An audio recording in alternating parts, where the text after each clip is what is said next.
So हा जो subject आहे आपल्या पूर्ण करिक्युलममध्ये, हा भरपूर लोकांना खूप डिफिकल्ट वाटतो, फार वेगळा वाटतो, आउट ऑफ द बॉक्स वाटतो. But this is very interesting subject. जर का तुम्ही तो व्यवस्थित पद्धतीने शिकलात, तर तो खूप छान सब्जेक्ट आहे आणि एकदम इंटरेस्टिंग सब्जेक्ट आहे. सो सगळ्या विषयांपेक्षा थोडासा वेगळा एक आर्किटेक्चरमध्ये आहे, थोडंसं पिन्स आणि रजिस्टर्स आणि वगैरे, वगैरे हा सगळा आहे. थोडंसं नवीन वाटेल तुम्हाला, but this is a really nice subject. ठीक आहे. सो थोडासा वेगळा जरी वाटला, तरी सुद्धा तुम्ही इंटरेस्टने जर का तो केला, तर तो तुम्हाला सोपा पण वाटेल आणि आवडायला पण लागेल.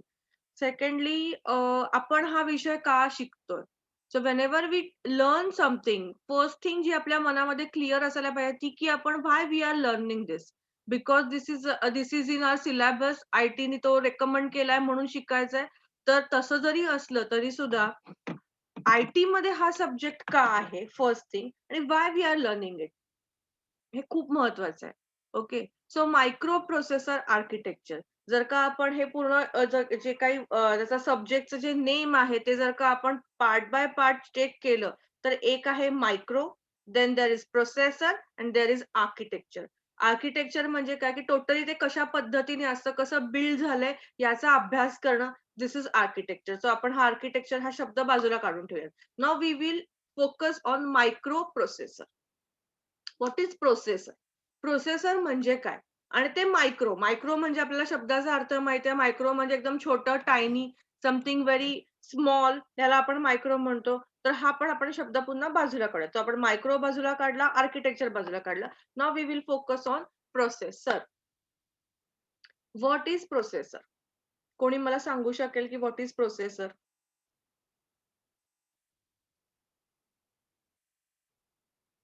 नाही. एनीबडी? ओके. त्याच्यापेक्षा मी तुम्हाला आता सिंपल गोष्ट विचारते. डायरेक्ट प्रोसेसरचा मी तुम्हाला विचारण्यापेक्षा आय विल आस्क यू, की तुम्ही मला एक कोणीतरी गेस करून सांगा, की फॅनमध्ये मायक्रो प्रोसेसर आहे किंवा प्रोसेसर आहे? ट्यूबलाईटमध्ये प्रोसेसर लागतो? Yes, anybody? हो किंवा नाही एवढंच उत्तर द्यायचं आणि जास्तीत जास्त 2च गोष्टी होऊ शकतात. एक तर चुकू शकतं किंवा बरोबर येऊ शकतं. त्याच्यापेक्षा काहीही मी मोठं करू शकत नाही. राइट? सो उत्तर दिलं तर इट विल बी मोर कम्युनिकेटिव्ह आणि खूप जास्त चांगल्या पद्धतीने आपण हा विषय लर्न करू शकू. So can anybody answer me, की ट्यूबलाईटमध्ये किंवा फॅनमध्ये प्रोसेसर असतो का? Yes or no? No. No. का बरं? Next question. असं का वाटतं? मॅम का की त्याला प्रोसेस करायसाठी, ऑपरेट करायसाठी काय हे नाही. का की ते डायरेक्ट करंटवर हे होतोय. राइट. एक्झॅक्टली. परफेक्ट. बरोबर आन्सर दिलंय, की it works on switch on end switch off. तुम्ही स्विच ऑन करता, तो त्याचं काम करतो. तुम्ही स्विच ऑफ करता, त्याचं इलेक्ट्रिसिटी बंद करून टाकता. स्विच ऑफ म्हणजे कट ऑफ करता, तो त्याचं काम सोडून देतो. फॅन तशा पद्धतीने रन होतो. बरोबर आहे. तसंच ट्यूबलाइट्स तुमच्या. तुम्ही चालू केलं, तो जनरेट होतो. हे केलं, स्विच ऑफ करून टाकले, तर ते बंद होऊन जातं. त्याला कुठल्याही प्रकारचं प्रोग्रामिंग लागत नाही. So whenever we are going to start with our subject, सगळ्यात महत्वाची गोष्ट लक्षात घ्यायची आहे, की whenever there is programming involved, whenever there is programming involved, तिथे प्रोसेसर लागतो. कुठल्याही प्रकारचं जेव्हा प्रोग्रामिंग त्याच्यामध्ये येतं, जेव्हा प्रोग्रामिंग पिक्चरमध्ये येतं, तेव्हा प्रोसेसर लागतो. ओके. आता हे अगदी तुम्ही लक्षात ठेवा. फर्स्ट थिंग की जिथे कुठेही प्रोग्रामिंग. For example remote. आपला टीव्हीचा रिमोट असेल, एसीचा रिमोट असेल, आणखीन तुमच्या साउंड सिस्टमचा रिमोट असेल. तर त्याच्यामध्ये प्रोसेसर असतो का? तर येस, त्याच्यामध्ये रिमोट असतो. का असतो? कारण की आपल्याकडे काय असतं, एक रिमोट असतो आणि समोर ते वस्तू असते. समजा मी एसी बद्दल बोलले, की एसी कुठेतरी आपल्या ह्याच्यावरती लावलेला असतो भिंतीवरती. माझ्याकडे एसीचा रिमोट असतो आणि त्या रिमोटवरती बटणं असतात वेगवेगळी. बरोबर? त्या एसीला कसं काय कळणार आहे, की मला टेम्परेचर वाढवून हवंय, कमी करून हवंय, ऑटो हवंय, का असं हवंय, का तसं हवंय, का फॅन स्पीड हवाय, नकोय, व्हॉटएव्हर. तर तिथे जी बटणं असतात, त्या बटनांना मी प्रेस करते, राइट? आणि मी त्या बटनांना जेव्हा प्रेस करते, तेव्हा ऑटोमॅटिकली सिग्नल पास होतो. कारण की एसी काही इतका इंटेलिजंट नाहीये, की मी इथे माझ्या मनात काहीतरी आलं आणि तिथे त्यांनी तशा पद्धतीचं काम केलं, असं होऊ शकत नाही. So there are several things ज्या तुमच्या रिमोटमध्ये आहेत, की ज्याच्यातून तुम्ही प्रेस करता म्हणजे कुठल्यातरी प्रकारचं कुठेतरी प्रोग्रामिंग होतं, ज्याच्यातून हा मेसेज जातो, की आता हे काम करायचं. सो अशा प्रकारची कुठली पण आता नवीन ह्याच्यामध्ये तुमचे जे लाईट्स वगैरे आहेत, त्याला पण भरपूर ठिकाणी आता जे नवीन प्रकारचे आहेत, त्याला ते प्रोसेसर्स आहेत किंवा फॅनला जे रिमोट वरती चालतात, ज्या लाईट्स रिमोट वरती चालतात, त्यांना डेफिनेटली प्रोसेसर लागतात. पण जे आपल्या रेग्युलर डे टू डे लाईफमध्ये आपण जनरल यूज करतो किंवा साध्या अगदी सिंपल बेसिक लाईट किंवा बेसिक फॅन ह्याच्यासाठी कुठल्याही प्रकारच्या प्रोसेसरची गरज नाही. पण definitely whenever there is programming involved कुठल्याही पद्धतीचं मी काहीतरी करतीये आणि त्याचा सिग्नल किंवा मला जे करायचंय ॲज अ युजर मी कुठल्याही प्रकारचं काही गोष्ट मला एखाद्या गॅजेटला सांगायची आहे आणि त्यासाठी मी कुठल्याही प्रकारचं जेव्हा प्रोग्रामिंग करते, तेव्हा त्याच्याकडे डेफिनेटली प्रोसेसर हा लागतो. का लागतो? कारण की आपण जर का मागच्या सेमेस्टरमध्ये शिकलो असू, की व्हॉट इस प्रोग्रामिंग? प्रोग्राम म्हणजे काय असतो? तर it is set of instructions बरोबर आहे. इन्स्ट्रक्शन्स आपण देतो म्हणजे प्रोग्राम करतो. So whenever I want to increase the temperature or decrease the temperature म्हणजे what I am doing? I am actually giving some instructions to that particular AC. पण मी verbally देऊ शकते का? Whether that AC is going to understand my language. मी मराठीत बोलेन, इंग्लिशमध्ये बोलेन, मी हिंदीत बोलेन. पण एसीला कळणार आहे का? नाही. एसीला त्याची स्वतःची जी कुठली लँग्वेज असेल, ती त्याला कळते आणि ती लँग्वेज मला बोलता येणार आहे का? तर नाही. So there is some media by which माझ्या मनात जे आहे, जे मला करायचं आहे, ते मी कशाच्या थ्रू तरी करणार आणि ती गोष्ट त्याला कळणार. मग त्याच्यामध्ये एन्कोडिंग, डिकोडिंग होणार आणि मग मला जे वाटतं ते तो एसी करणार. इतकं सिंपल आहे. So what is program? Program is set of instructions. So whenever I am going to give instruction, that particular gadget or anything which have microprocessor or processor is behave the way I want it. बरोबर आहे? Secondly कुठलाही programme किंवा कुठलाही processor हा कशावरती चालतो? तर it always work on input and output. लक्षात आलंय? इनपुट्स अँड आउटपुट्स ह्याच्यावरती या सगळ्या गोष्टी चालतात. मी इनपुट दिलं. मी इनपुट दिलं. आपण पुन्हा त्या एसीच्या रिमोटचंच एक्झाम्पल घेऊयात, की मी इनपुट दिलं, की मला ह्याचं जे टेम्परेचर आहे ते वाढवायचं आहे. तर माझ्याकडून तो जो एरो असतो इन्क्रीजचा, तो मी इन्क्रीज करते. त्याच्यातून प्रोग्रामिंग काय होतं, तर इनपुट काय केलं, की हे बटन दाबलं गेलं. म्हणजे काय करायचंय, की आहे त्या टेम्परेचरपेक्षा 1 नी वाढवायचंय. बरोबर आहे. सो माझ्या मनात जे होतं ते मी बटनला दाबलं. त्या बटनमधून जो मेसेज त्या पर्टिक्युलर एसीला किंवा त्याला जायला पाहिजे होता, तो गेला आणि अकॉर्डिंगली इट वर्क्ड. बरोबर आहे. सो कुठलंही प्रोग्रामिंग जेव्हा इन्व्हॉल्व होतं कुठेही, जेव्हा प्रोग्रामिंग म्हणतो त्या प्रोग्राममध्ये काय असतं तर सेट ऑफ इन्स्ट्रक्शन्स असतात. At the same time there is input. काहीतरी इनपुट आपण प्रोव्हाईड करतो आणि त्याच्यातून जे काही तयार होतं, जे मॅनिप्युलेशन होतं, कुठल्याही प्रकारचं प्रोसेसिंग होतं, त्याच्यातून आपल्याला काय मिळतं? That is called as an output. बरोबर? सो कुठल्याही प्रोसेसर मधल्या सगळ्यात महत्त्वाची गोष्ट काय? There should be input. There has to have some processing and then we will get some output. आणि जे प्रोसेसिंग होणार त्यासाठी आपण काय प्रोव्हाईड करतो? There are set of instructions. आता त्या सेट ऑफ इन्स्ट्रक्शन्स मी दिल्यात का? मी सांगितलंय का हे अशा इन्स्ट्रक्शन्स फॉलो करा? तर no. It is always programmed. त्या काही मी प्रोग्रामिंग नाही केलं. मी फक्त बटन दाबलं. मी काही प्रोग्रामिंग केलं नाही. मी फक्त बटन दाबलं. So things are always already there inside. मी फक्त काम काय करते ते यूज करायचं. मी फक्त इनपुट देतेय. प्रोसेसिंग हे आतमध्ये होतं. ते कोण करतो? तर ते प्रोसेसर करतो. आणि today we are going to start learning the subject called as a processor. Microprocessor, processor one and the same. Micro is just to त्याच्या फीचर्सला एक थोडासा एक वेगळ्या प्रकारचा देण्यासाठी ते मायक्रो आहे because it is very small in size, very tiny in size. जर का तुम्ही आता प्रोसेसर बद्दल सुरुवात केलं तर खूप म्हणजे 1970च्या आधीपासून वेगवेगळ्या प्रकारचे प्रोसेसर इव्हॉल्व्ह होत होते. 8080 पासून ते सुरुवात झाली. 8080 is a name of a processor. 8080 होता, मग 8085, 8086, मग 8086 ची मोठी सीरीज आहे. ओके. देन Pentium या अशा वेगवेगळ्या प्रकारचे तुमच्याकडे तुम्ही जर का कधी ऐकलं असेल, तर तुम्हाला वेगवेगळ्या प्रकारचे सगळे प्रोसेसर्स मिळतील. तुम्हाला आपल्या या 2000 मध्येच 2000च्या एरामध्ये Pentium आला. P1 ज्याला आपण म्हणायचो P1 आला, मग Pentium 2 आला, मग Pentium 4 वॉव! Pentium 4चं मशीन आहे. म्हणजे काय? तो प्रोसेसर. म्हणजे काय? तर तो जो प्रोसेसर जो आहे, त्याच्याकडे वेगवेगळ्या गोष्टी आल्या. आणि माझ्या मते Pentium 1 नंतर जो आपला कॉम्प्युटर जो आहे, जो पूर्वी फक्त आणि फक्त प्रोग्रामिंगसाठी यूज केला जायचा किंवा फार टेक्निकल किंवा फार ओरिएंटेड गोष्टींसाठी वापरला जायचा, जो त्याच्यानंतर त्याच्यामध्ये मल्टीमीडिया इन्व्हॉल्व झाला. Like graphics, like different types of videos, audios, pictures हे सगळं मल्टीमीडियाच्या सगळ्या गोष्टी त्याच्यामध्ये ग्राफिकल थिंग्स ॲड झाल्या. मग P4 आला. त्याच्यानंतर आता कोर ड्युओ आला. आता काहीतरी कोर i7 आला. सो हे सगळे लेटेस्ट डिफरंट डिफरंट टाइपचे जे आहेत ते आहेत प्रोसेसर्स. ओके. सो आपण जेव्हा कुठला पण कॉम्प्युटर घेतो, तेव्हा आपण काय विचारतो कुठला प्रोसेसर आहे. जो जितका लेटेस्ट असो, तो आपण उचलतो. का बरं आपण तसं करतो?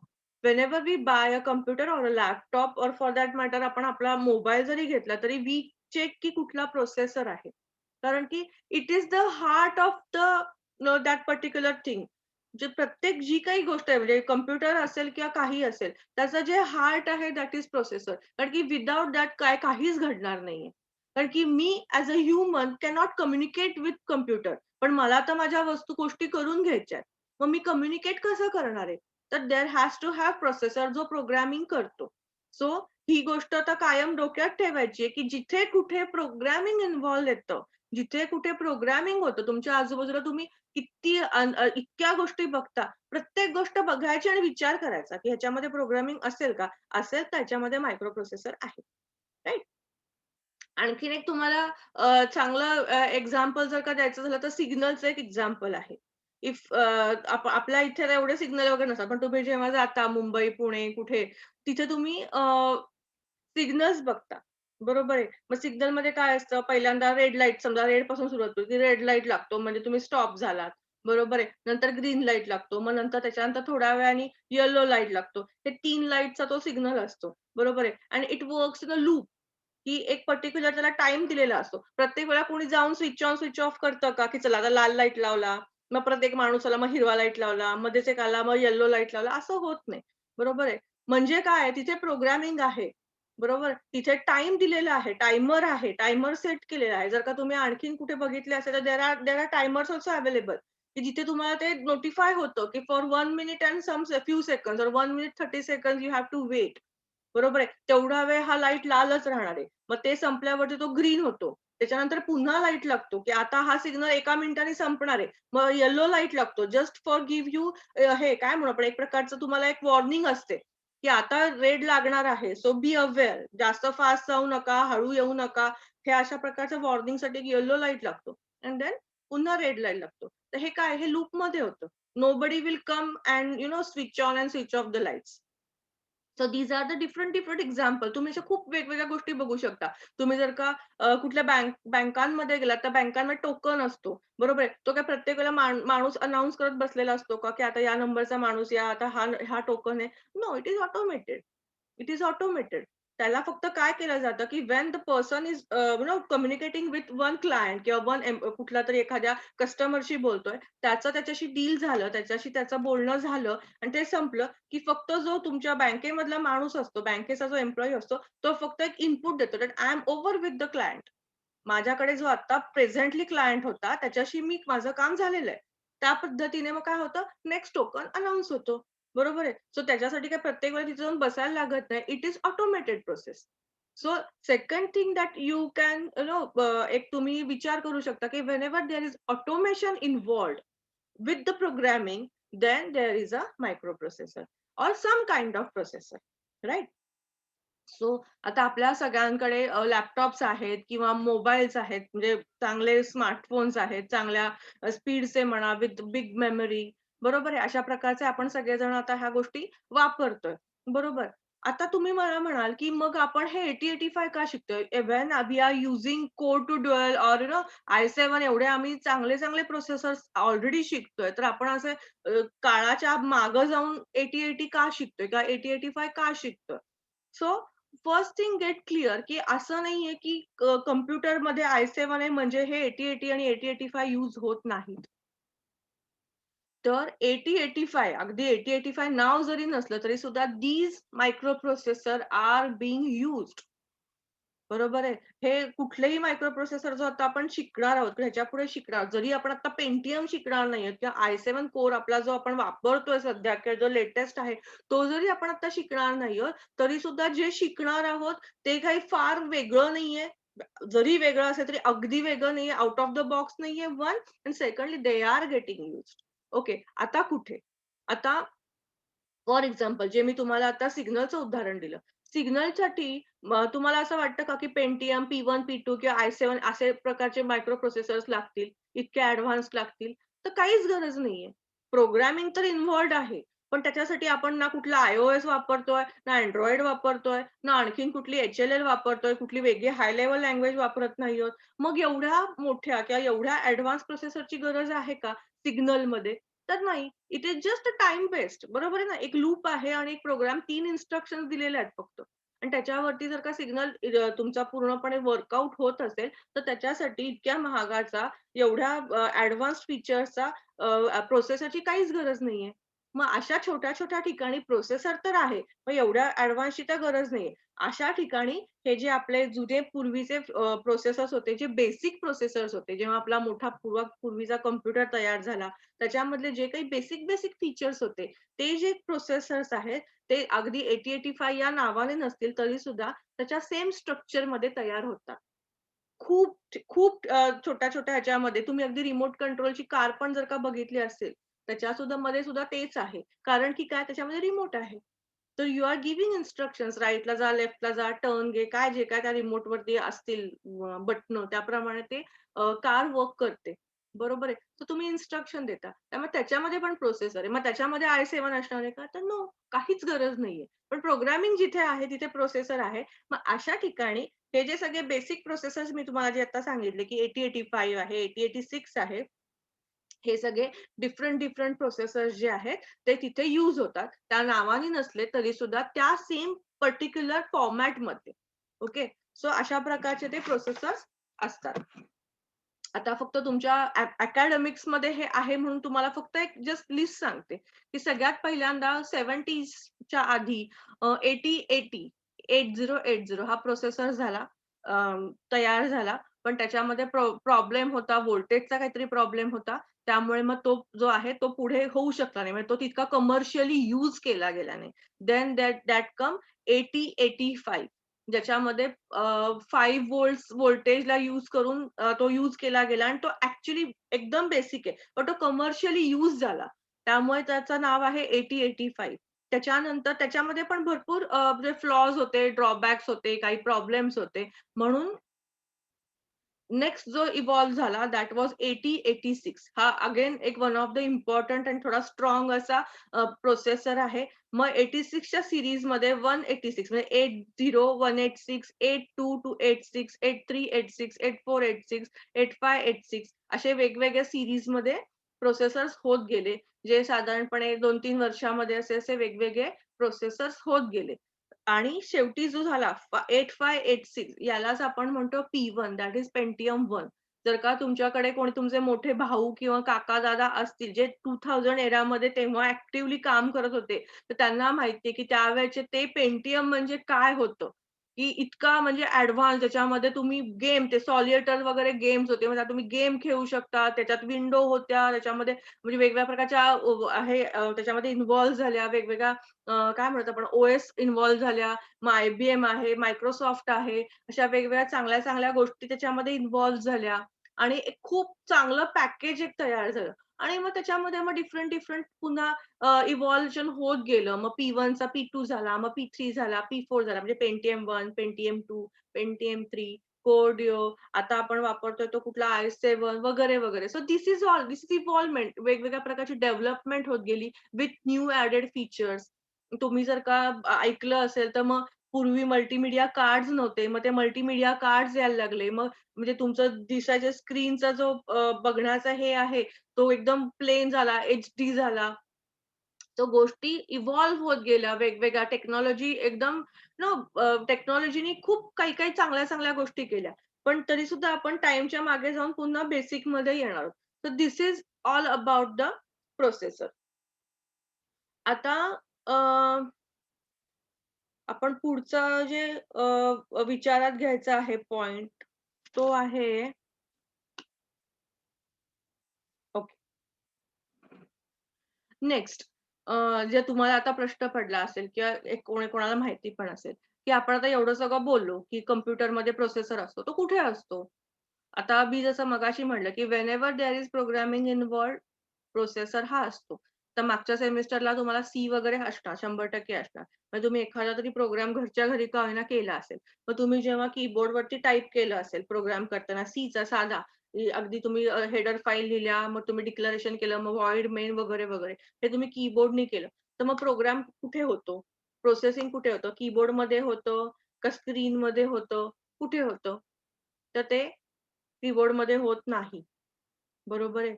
आणि ते स्क्रीनमध्ये पण होत नाही. कारण ओके. की तुम्हाला दिसताना इनपुट तिथेच दिसतं, आउटपुट पण तिथेच दिसतं.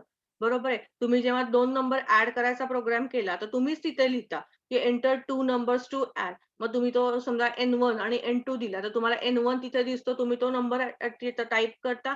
N2 दिसतो, तुम्ही तो नंबर टाइप करता आणि तुम्हाला दिसतं N3 N1 N2 म्हणजे 2 2 असेल, तर 2 3 असेल तर 5. हे तुम्हाला आउटपुट पण दिसतं. हे सगळं तुम्हाला स्क्रीनवरती दिसतं. मग हे प्रोसेसिंग कुठे होत असेल? तर हे सगळं प्रोसेसिंग तुमच्या प्रोसेसरमध्ये होतं आणि प्रोसेसर कुठे असतो? तर तुम्ही जर का आत्ता तुम्ही मोबाईलवरती बघत असाल, कोणी लॅपटॉपवरती बघत असेल किंवा कोणी कॉम्प्युटरवरती बघत असेल, तर आपण एक काय म्हणू आपण एक बेसिक कॉम्प्युटरला विचार करूयात. We will not talk about mobiles or we will not talk about laptops right now. आपण आता विचार करूयात, की एक नॉर्मल कॉलेजमध्ये जसं असतं तसं एक मशीन. त्या मशीनला काय-काय असतं? तर एक स्क्रीन असतो, बरोबर? त्याच्यासोबत एक सीपीयू असतो, मग कीबोर्ड्स असतात, मग माऊस असतो, मग जर का प्रिंटर अटॅच्ड असेल तर प्रिंटर असतं. बरोबर आहे. पण माऊस, कीबोर्ड, प्रिंटर हे जे सगळ्या गोष्टी आहेत, हे काय आहेत? हे सगळे इनपुट आउटपुट डिव्हाइस आहेत. This is very important to learn की ह्या सगळ्या गोष्टी for that matter your screen is also output device. बरोबर आहे. कारण की स्क्रीनमधून फक्त तुम्ही कुठलीही गोष्ट तुम्ही इनपुट घेऊ शकत नाही. तुम्ही स्क्रीनमध्ये फक्त गोष्टी व्ह्यू करू शकता. You you can just see the things on your screen. सगळं प्रोसेसिंग सगळ्या गोष्टी ज्या चालल्यात त्या तुमच्या प्रोसेसरमध्ये चालल्यात. तुम्हाला बघण्याची जी फॅसिलिटी मिळतेय ती तुम्हाला स्क्रीनच्या थ्रू मिळतेय. तुम्हाला जर का कुठली गोष्ट टाइप करायची आहे, तुम्हाला कुठल्याही प्रकारचं इनपुट द्यायचंय, तर तुम्ही ते इनपुट कीबोर्डच्या थ्रू देऊ शकता. सो कीबोर्ड जो आहे तो फक्त इनपुट देऊ शकतो. जो माऊस आहे इट इट ओन्ली पॉइंट्स की मला कुठे क्लिक करायचंय, मला कुठे जायचंय, मला कुठलं ॲप्लिकेशन ऑन करायचंय, मला कुठली गोष्ट ऑफ करायची आहे. जे तुम्ही तुमच्या एनिवेज कीबोर्डनी पण करू शकता, नाही असं नाही. But this is just to specifically point some part of the screen. म्हणून आपण माऊस वापरतो. Right? Then there is a printer. Printer त्याच्या मनानेच काहीतरी प्रिंट करतो का? तर नाही. तर मला जे स्क्रीनवरती दिसतंय, मला जे स्पेसिफिकली हवंय, मी फक्त काय कमांड देते, की मला ही जी गोष्ट आहे, ही मला हार्ड कॉपी हवी ही मला कागदावरती प्रिंट करून हवी सो इट गेट्स प्रिंटेड. त्याच्यासाठी त्याला कुठलं डोकं लागतं का? नाही लागत. त्याला कुठलं फक्त प्रोग्रामिंग काय लागतं, की तुम्हाला ती इन्स्ट्रक्शन आलेली आहे आणि तुम्हाला फक्त ती एक्झिक्यूट करायची. राइट? सो हे जे सगळ्या गोष्टी आहेत, ह्या सगळ्या इनपुट आणि आउटपुट डिव्हाइसेस आहेत. त्यामुळे ह्याच्यामध्ये कुठल्याही प्रकारचं प्रोसेसिंग होत नाही. त्यांना फक्त सिग्नल्स द्यायचे असतात किंवा घ्यायचे असतात आणि त्यांना ते फक्त एक्झिक्यूट करायचं असतं. म्हणजे काय प्रिंटरला कमांड दिली, "प्रिंट कर," तर त्याने त्याचं काम प्रिंट करायचं. मी जेव्हा माऊसचा राइट क्लिक किंवा लेफ्ट क्लिक दाबते, तेव्हा जेव्हा मी राइट क्लिक दाबते, तेव्हा ते एक माझ्याकडे मेनू ओपन होतो. त्याने तो ओपन करायचा. त्याचं एवढंच काम आहे. ओपन करतो का माऊस करतो का? तर माऊस ओपन नाही करत. इन्स्ट्रक्शन मिळते कुणाला? प्रोसेसरला. प्रोसेसर ते काम करतो. पण ते प्रोसेसर काय घेतो? ते सिग्नल घेतो. कारण की हा क्लिक झालाय. हे क्लिक झालंय हे सांगायचं काम माऊस करतो. बाकी माऊस काहीही करत नाही. कीबोर्डमध्ये जेव्हा मला माझं नाव लिहायचंय, तेव्हा मी प्रत्येक बटन हिट करते माझ्या स्पेलिंगचं P-O-O-J-A. म्हणजे कॉम्प्युटरला कळतं का की माझं नाव पूजा आहे? नाही. तर कीबोर्डला कळतं का माझं नाव पूजा आहे? तर नाही. कीबोर्ड फक्त काय करतो, कीबोर्ड ते पी बटन दाबलं, की फक्त त्या प्रोसेसरला सांगतो, की बाबा हे बटन दाबलं गेलंय. त्याच्यासाठीचं जे काही आहे ते दाखव. पी आपण इथून हिट करतो, मला स्क्रीनवरती पी दिसतं. राइट? ए टाकलं, ए दिसतं. सो व्हिचएव्हर काय म्हणू आपण whichever alphabet you want to type तुम्ही ते बघता, तुम्ही ते टाइप करता आणि त्याच्यातून जे काही एक्झिक्युशन आहे, त्याच्यातून जे काही प्रोग्रामिंग आहे, ते इंटरनली कुठेतरी घडतं आणि तुम्हाला आउटपुट दिसतं ऑन युअर स्क्रीन. बरोबर आहे. हे तुम्हाला आता क्लिअर झालं, याच्यामध्ये मला वाटत नाही कुठलाही डाउट असेल. Now coming back to the main point, की मग हा जो काही प्रोसेसर आहे, जो एवढी सगळी कामं करतो, जो मायक्रोच आहे, तो कुठे असतो? तर तो तुमच्या सीपीयू मध्ये असतो. सो बीइंग कॉम्प्युटर पर्सन और आयटी पर्सन, सगळ्यात महत्त्वाची गोष्ट, की जरी तुम्हाला करायची अशी वेळ येणार नाही, पण definitely for the sake of curiosity definitely तुम्ही तुमचे सीपीयूज नक्की बघा. याचा अर्थ असा नाही तुम्हाला मी सांगत आहे, की आहेत घरी चाललेले ते सगळे उघडून बिघडून बिघडवून टाका. पण एक क्युरिओसिटी म्हणून तुम्ही ते थोडंसं बघितलं तर तुम्हाला नक्की कळेल, की नक्की सीपीयू मध्ये काय-काय असतं. तर सीपीयू मध्ये खूप काय-काय गोष्टी असतात. पण आपण आयटी आणि ह्याचे लोकं आहोत ना, मग बाकीच्या सगळ्या गोष्टींमध्ये आपण डोक्यात नाही घालायचं. तर तुम्ही जर का गेलात सीपीयू उघडला, तर त्याच्यामध्ये एक मदरबोर्ड असतो. मदरबोर्डमध्ये फॅन असतो वगैरे भरपूर काय-काय गोष्टी असतात. आणि त्याच्या खाली असा एक अतिशय सेफ अशी एक गोष्ट असते, जी एवढा मोठा असा एक चिप असते. आणि त्याच्यामध्ये छोटासा जी गोष्ट असते that is called as a CPU और मायक्रोप्रोसेसर. सीपीयूचा जो डब्बा मिळतो, म्हणजे आपण ज्याला ऑन ऑफचं बटन पण असतं, त्याला नाव सीपीयू जरी असलं, तरी तो सीपीयू नसतो. तो सेंट्रल प्रोसेसिंग युनिट त्याला पूर्ण ॲज अ होल जरी म्हणतात, तरी काम करणारी एवढीशी ती चिपच असते. म्हणून that is called as a microprocessor. So त्याच्यामध्ये खूप गोष्टी असतात. सीपीयूचा जो तुमचा डब्बा असतो, त्याच्यात खूप गोष्टी असतात. त्यामध्ये बसेस असतात, वेगवेगळ्या प्रकारचे रजिस्टर असतात, बरंच काय असतं. तर आपल्याला त्याच्यामध्ये आपल्याला काही इलेक्ट्रॉनिक्स आणि हे काही शिकायचं नाही. So we will not go to there. आपण फक्त आपल्या मेन पार्टमध्येच कॉन्सन्ट्रेट करूयात. तर त्या सगळ्या गोष्टींमध्ये जे काही सगळी जगलरीज आहेत, त्याच्यामध्ये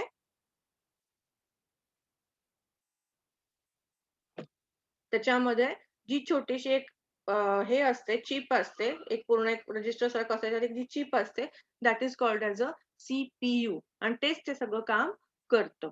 ओके. सो आपलं पुढचं नाही, त्याच्या पुढचं एक लेक्चर आहे, त्याच्यामध्ये मी तुम्हाला थोडंसं आणखीन डिटेलमध्ये हे सांगणार आहे. आता जर का मी तुम्हाला हे करायला गेले, प्रोसेसरचं स्ट्रक्चर दाखवायला गेले, तर आपलं टाईमचा प्रॉब्लेम येईल.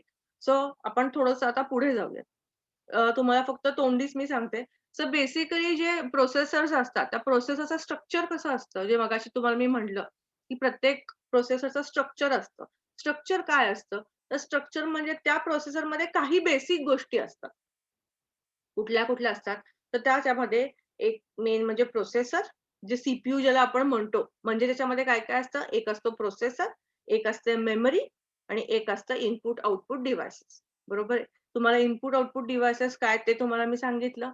राइट. मग आता 2च गोष्टी झाल्या. एक म्हणजे प्रोसेसर आणि एक म्हणजे मेमरी. प्रोसेसर तर आपल्याला पूर्ण अख्ख्या या सेमेस्टरमध्ये शिकायचंच आहे. आता आपण थोडंसं मेमरीबद्दल बोलूयात, की व्हॉट इस मेमरी? तर मेमरी म्हणजे there are so many types of memories available. म्हणजे तुम्हाला जर का माहिती असेल, तुमच्या एक्सटर्नल हार्ड ड्राईव्हज, तुमच्या पेन ड्राईव्हज, सीडीज, डीव्हीडीज जे आता आपण यूज करत नाही, floppies once upon a time होत्या. ह्या सगळ्या ज्या आहेत, ह्या सगळ्या मेमरीज ही पण these are the types of memory. पण these memories are called as secondary memory. ह्या सगळ्या ज्या मेमरी ज्या आपण आता यूज करतो. आता मी एखादा प्रोग्राम समजा केला, तर मी काय तो माझ्या हार्ड ड्राईव्ह वरती नाही सेव्ह करणार. मी तो कुठे करणार? मी माझ्या पेन ड्राईव्ह वरती करते. बऱ्याचदा अशा आपण गोष्टी पेन ड्राईव्ह वरती घेतो, कारण की त्या फ्लेक्सिबल होतात, मूव्हेबल होतात, इकडून-तिकडून घेऊन जायला बऱ्या पडतात. पण हे जे सगळे सोर्सेस आहेत, those are called as a secondary memory.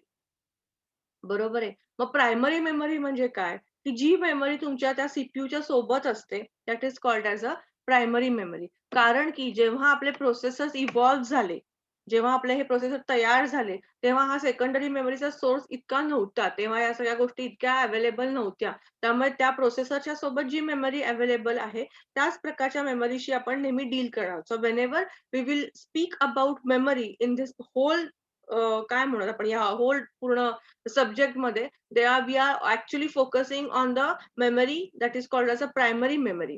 Primary memory is categorized in two parts. One is RAM and one is ROM. Okay. RAM is random access memory and ROM is कोणी सांगू शकेल what is ROM? Read only memory. Read only memory. Read only memory. काय असतं read only memory? What is the difference? तुम्हाला हे माहिती आहे कोणाला? Definitely माहिती असेल. What is RAM and ROM? What is the difference between both? RAM temporary memory असते. Okay. आणि ROM? Permanent. ROM is treated as a permanent memory. आता आपण एक सिंपल असा एक्झाम्पल घेऊया. तुमचा मोबाईल, ठीक आहे. तुम्ही जेव्हा मोबाईल घेता तेव्हा तुम्ही बघता किती किती जीबी रॅम आहे? 128 चा आहे. अरे वाह! म्हणजे मस्त भरपूर मेमरी आहे, भरपूर मेमरी आहे. मग आपण तो मस्त वापरतो. मग आपण खूप सारे फोटोज काढतो, व्हिडिओज काढतो. हे डाउनलोड करून घे, ते डाउनलोड करून घे. भरपूर सारे ॲप्लिकेशन, मग फ्रेमचे, मग काय म्हणतात त्याला फोटो एन्हान्समेंटचे असे वेगवेगळे ॲप्लिकेशन्स आपण डाउनलोड करतो. खूप सारी गाणी डाउनलोड करून घेतो आणि मग असा आपला मोबाईल असा भरतो. आणि मग एका पॉइंट नंतर असं होतं, की मग मी एखादं ॲप्लिकेशन उघडलं, की मग आपल्याला 1-2 सेकंद थांबायला लागतं, की अरे आणि आपल्याला ते चालत नाही. आपल्याला 1 सेकंद जरी इकडचा तिकडे झाला, तरी आपण एकच गोष्ट 10-10 वेळा प्रेस करतो. कारण की काय, की लगेच ओपन व्हायला पाहिजे, लगेच ओपन व्हायला पाहिजे. पण at certain point of time जेव्हा त्याची मेमरी थोडीशी एक्सीड होते किंवा ती थोडीशी भरायला लागते एका पर्टिक्युलर टाईम नंतर, तेव्हा काय होतं, तर प्रोसेसर थकतो. प्रोसेसर थकतो. त्याला ओपन करायला वेळ लागतो. एवढ्या सगळ्यातून बाहेर येऊन ते ओपन करायला वेळ लागतो. जे आपल्याला नको असतं. मग आपण काय करतो लगेच? मग आपण हे ॲप्लिकेशन मी यूज करत नाही, हे डिलीट करून टाकलं. हे मी यूज करत नाही, हे मी डिलीट करून टाकलं. मग आपण काय करतो? फोल्डर्स तयार करतो. माझ्या ह्याचे वाढदिवसाचे फोटो हे मी वेगळे ठेवले. हे या फंक्शनचे फोटो हे वेगळे ठेवले. हे या बाकीच्यांचेच फोटो हे डिलीट करून टाकले. WhatsAppमध्ये हे काय मेसेजेसची गरज नाही, हे डिलीट करून टाकले. हे आपण जे करतो, हे काय करतो? आपण सॉर्टिंग करतो वेगवेगळ्या प्रकारचं. बरोबर आहे. का कॉलेजतून आलेले डॉक्युमेंट्स आहेत, काही सूचना आहेत किंवा आजकाल आपण आयडीज वगैरे जे आहेत त्याचे पण फोटोज घेतो. आयडीजचे फोटोज पण आपण सेव्ह करतो. त्याचा एक वेगळा फोल्डर तयार करतो. बाबा माझं आधार कार्ड, आणखीन कुठले पॅन कार्ड, कॉलेजचा आयडी कार्ड वगैरे, वगैरे याचा फोल्डर तयार करतो. आपण काय करतो? आपण कन्व्हिनियंटली सगळ्या गोष्टी नीट ठेवायचा प्रयत्न करतो. बरोबर? आपण सगळ्या गोष्टी व्यवस्थित ठेवतो. का बरं हे आपण असं करतो? कारण की आता आपला प्रोसेसर स्लो झालेला असतो. मग आपण हे जे सगळं डिलिशन वगैरे करतो, हे सगळं आपण कशासाठी करतो? तर आपला प्रोसेसर चांगला वर्कआउट व्हावा. मग हे आपण कुठल्या मेमरीमध्ये करतो? तर हे आपण रॅममध्ये करतो. It is not a ROM. कायम लक्षात ठेवा. कारण की तुम्ही ती रीड करू शकता, राईट करू शकता.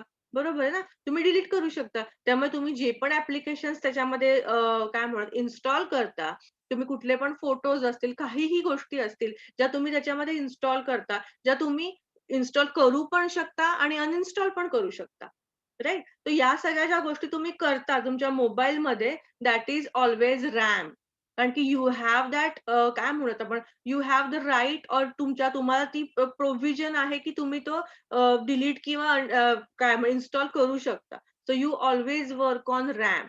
व्हेअर जे जे काही परमनंट गोष्टी आहेत ज्याच्यासाठी तुमचा काही मेमरी युटिलाइज झालेली असते which is called as a ROM. जी तुम्ही काही त्याला करूच शकत नाही. ना तुम्ही ती चेंज करू शकता, ना तुम्ही त्यातलं कुठलं ॲप्लिकेशन डिलीट करू शकता. जर का तुम्ही Androidचा तुमचा फोन बघितलात, तर त्याच्यामध्ये स्पेसिफिक मेमरी असते.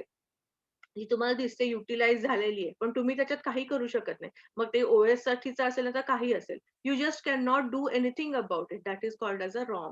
कारण की it is read only memory. You can not disturb that thing which is there in the memory. That is a ROM. आणि ज्याच्यामध्ये तुम्ही पूर्ण काम करत असता, तुम्ही राईट करता, कुठला पण डेटा तुम्ही जेव्हा सेव्ह करता, that is always a ROM. Now I have only 3 minutes left. So before proceeding आपण आणखीन एक छोटासा टॉपिक ह्याच्यामध्ये कव्हर करूयात की what is data. What is data? Data is anything. कारण की जसं मी मगाशी म्हटलं की computer does not understand anything. मी वर्ड ओपन केलं. Word is a application. Right? मी वर्ड एक ॲप्लिकेशन यूज केलं, एक डॉक्युमेंट तयार होतं, ब्लँक डॉक्युमेंट. राइट? मग मी त्याच्यावरती माझं नाव लिहिलं. पूजा बुटाला आणि मी ते हे केलं, सेव्ह करून टाकलं. तर काय झालं, ते ऑटोमॅटिकली सेव्ह झालं.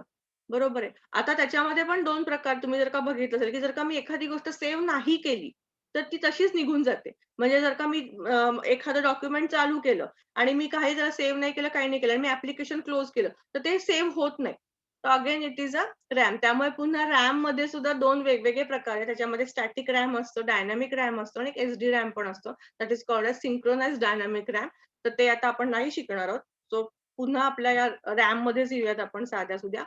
सो तुम्ही एखादं डॉक्युमेंट तयार केलं त्याच्यामध्ये समजा मी माझं नाव लिहिलं, मी सेव्ह केलं. सो ते माझं रॅममध्ये सेव्ह झालं आणि त्याच्यानंतर मी ते बाकी मला असं काही घेणं-देणं नाही. त्याचा मला काही उपयोग नाहीये, काही नाहीये, काही नाहीये. पण कॉम्प्युटरला हे कळलं का? तर नाही. कॉम्प्युटर विल नेव्हर अंडरस्टँड की हे सगळं काय आहे. So whatever data we will give, मग गाण्यामधला आपण एखादं गाणं प्ले करतो, जे गाणं जे आहे ते सुद्धा आहे, that is also a data. त्याच्यानंतर तुम्ही जे पिक्चर स्वतःचे काढता, सेल्फीज असतील, कुठले फोटोज असतील, दॅट इज ऑल्सो डेटा. किंवा आपण जे कॅमेरा जे म्हणजे कॅमेरा हे ऍप्लिकेशन आहे आणि कॅमेरातून जे ऍज अ आउटपुट बाहेर येतो दॅट इज अ फोटो. तो एक डेटा आहे. देन अगदी आपल्या आवडीचं व्हॉट्सअप इज अन ऍप्लिकेशन. आणि व्हॉट्सअपमध्ये जे काही तुमचे मेसेजेस असतात, जे काही तुमच्या त्याच्यामधला डेटा, जे काही व्हिडिओज असतील, ऑडिओ फाईल्स असतील, दॅट इज अ डेटा.